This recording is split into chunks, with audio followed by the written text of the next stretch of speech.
নমস্কাৰ, পুনৰ স্বাগতম নতুন এটা ভিডিঅ'লৈ। মই বুলবুল আৰু আপোনালোকে চাই আছে BSKB ব্লগ। বিশেষকৈ সকলো ভিউৱাৰ্ছলৈ অসমীয়া নৱবৰ্ষৰ লগতে ৰঙালী বিহুৰ আন্তৰিক হিয়াভৰা শুভেচ্ছা থাকিল। আজি আপোনালোকক কমাৰ্চিয়েল গাড়ী নেদেখাওঁ, আজি আপোনালোকক দেখুৱাম পেট্ৰল গাড়ী, CNG, পেট্ৰল অটো এইবিলাক দেখুৱাম। আপোনালোকে চাই থাকিব, সম্পূৰ্ণ ভিডিঅ' চাব। CNG আৰু পেট্ৰল অটো আপোনালোকে মোৰ বেক চাইডে দেখিবলৈ পাইছে। এপি পাব, বাজাজ। আৰু বহুতে কমেণ্ট কৰে, আগত ভিডিঅ' দিয়া হৈছিল, আপোনালোকে নিশ্চয় জানে, যোন মোৰ ছাবস্ক্ৰাইব চবেই গম পায়। আৰি বিচাৰে, আৰিৰ মাজত আপোনালোকে দেখিবলৈ পাব ইয়াত CNG প্লাছ পেট্ৰল, অৰ্থাৎ দুইটাৰে চলাব পাৰি। আপুনি যদি CNG যদি উপলব্ধ আছে আপোনাৰ এলেকাত, তে CNGৰো চলাব পাৰে, মাইলেজ বেছি পাব।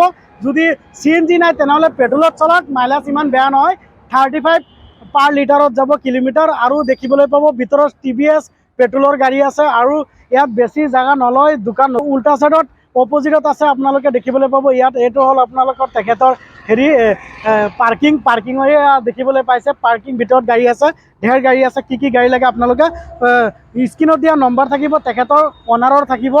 APCT-খনৰ মডেল আছিল 2024 চনৰ। আৰু গাড়ীখনৰ আস্কিং প্ৰাইচটো কিমান আপোনালোকক কৈ আছোঁ।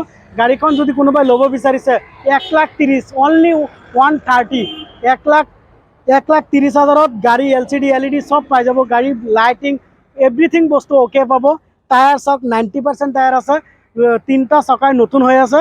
যদি কোনোবাই বিচাৰে স্ক্ৰীণত দিয়া নম্বৰত কণ্টেক্ট কৰক। আৰু আহি যাওক নগাঁও ডিং ৰোড, আপোনাৰ নেয়াৰ সোণাই একাডেমি ডাঙৰকৈ লিখা আছে। এফালে যদি মৈৰাবাৰী ফালৰ পৰা আহিছে তেনেহ'লে আপুনি আহিব লাগিব চলচলি দলং পাৰ হৈ আঁতৰ ৰাইট ছাইডত সোণাই একাডেমি পোৱাৰ আগতে দেখিবলৈ পাব আপোনাৰ CNG আৰু টমটম এইবিলাক পাই থাকিব ইয়াত। আৰু স্ক্ৰীণত দিয়া নম্বৰত আজিকালি আছে সুবিধা, লোকেশ্যন দিয়া হ'ব। অসমৰ যিকোনো প্ৰান্তৰ পৰা যদি আহিব পাৰে, একদম মেইন টাউনতে আছে, বেছি দূৰত নহয়, টাউনতে আছে গাড়ীখন। 2024 চনৰ মডেল, এপিখনৰ 24 চনৰ মডেল।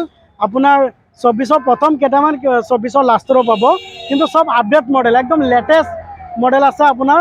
যদি আপোনালোকে স্ক্ৰীণত দিয়া নম্বৰত কণ্টেক্ট কৰি যদি ফোন কৰে, ফটো পাই যাব।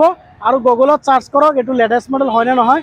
তাৰ আস্কিং প্ৰাইচটো আমি ৰাখিছোঁ 160, 1,60,000ত আপোনালোকে এখন গাড়ী কেছ লৈ যাব পাৰে। তাত কোনো ইনষ্টলমেণ্ট দিব নালাগে, কোনো আৰু এক্সট্ৰাকৈ পইচা দিব নালাগে, চব ডকুমেণ্টছ ইনক্লুড থাকিব। আৰু এটা কথা, ছেকেণ্ড হেণ্ড 2-3 হুইলাৰ গাড়ী ৰিফাইনেন্স নহয় গাইজ। আপোনালোকে ভাবিব যে ছেকেণ্ড হেণ্ড গাড়ী আমি ৰিফাইনেন্স কৰিব পাৰিম নেকি, যে নোৱাৰে। আপুনি এইটো 4 চকা হ'লে পাৰিব, যদি ইয়াত যদি আপুনি AC গ'ল লয় বা চুপ্ৰু গাড়ী লয় তেনেহ'লে পাৰিব। কিন্তু 3 চকীয়া গাড়ী ৰিফাইনেন্স নহয়, বেংকে দিলে আমি কিয় নিদিম, আমি দিয়ে থাকিম। এভেইলেবল গাড়ী আছে আমাৰ তাত, 1 লাখৰ ওপৰতো গাড়ী আছে, পাৰ্কিঙত পৰি আছে। আপোনাৰ বৰঘাট বাইপাছ যিমান য'তে যায় গাড়ী আছে, গাড়ী আনি দিব পাৰিম। কিন্তু ৰিফাইনেন্স নহয় বুলি কৈছোঁ। গাড়ী এইটো অনলি পেট্ৰল আছে, ইয়াত কোনো হেৰি নাই। পেট্ৰলৰ কেপাচিটি আপোনাৰ 10 লিটাৰ আছে, টেংকিটো ডাঙৰ আছে। বহুতে এক্সচেঞ্জ কৰিব পাৰে যে CNGটো সৰু থাকে টেংকিটো, পেট্ৰলটো সৰু থাকে টেংকি, CNGৰো হেৰি থাকে সৰু থাকে। এইটো ডাঙৰ আছে, আপুনি 10 লিটাৰ কেপাচিটি আছে পেট্ৰল। আপুনি পূৰা দিন চলাব পাৰে 10 লিটাৰ পৰাই।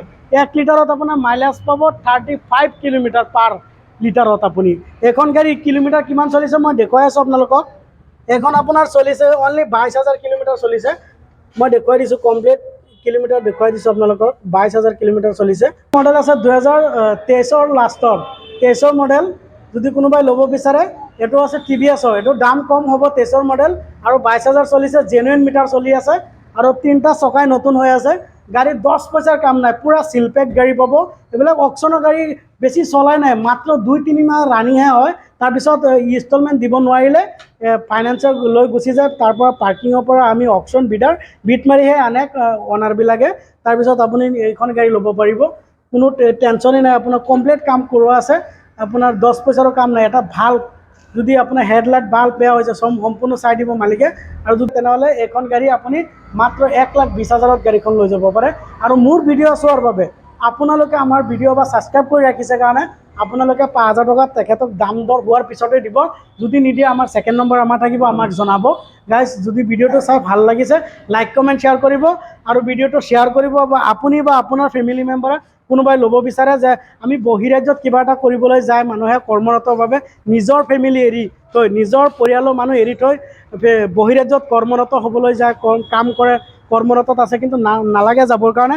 মাত্ৰ 1,20,000 টকা লৈ আহক, আৰু 5,000 টকা আমাৰ বাবে ডিছকাউণ্ট ভিডিঅ' চোৱাৰ বাবে 1,15,000 টকা লৈ আহক। এনেকুৱা গাড়ী একদম চিল পেক অৰিজিনেল কালাৰ থকা গাড়ী এখন লৈ বিন্দাছ ভাড়া মাৰক।